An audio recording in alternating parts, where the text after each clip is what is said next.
pédagogie ce matin. De clarté. Bon.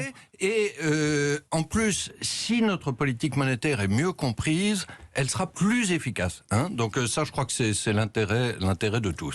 Mais ils nous ont dit en même temps que ça les intéressait parce qu'il y a eu une grande participation. Ça a été une de nos bonnes surprises aux événements que nous organisions. Alors sur le fond des sujets, François Villeroy de Galhau, vous avez notamment interrogé ou donné la parole aux Français sur l'inflation qui est, rappelons-le, votre cœur de métier à la Banque de France. Il ressort qu'on la surestime, cette inflation. Ça paraît presque naturel. Alors, effectivement, nous avons interrogé les Français sur ce qu'ils pensaient de l'inflation de l'année dernière et à 43%, ils nous ont dit que l'inflation avait été supérieure à 2%.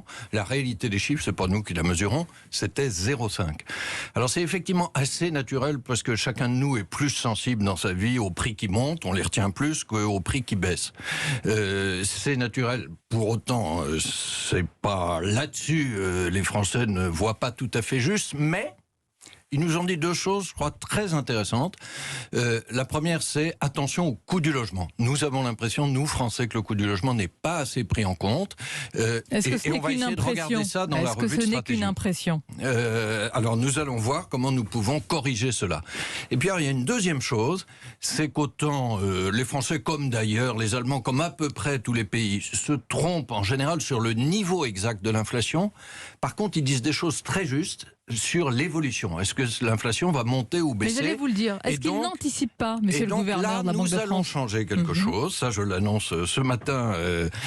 Nous allons mesurer ce qu'on appelle les anticipations d'inflation, c'est-à-dire la façon dont les PME ou dont les ménages français voient l'évolution de l'inflation dans les mois qui viennent.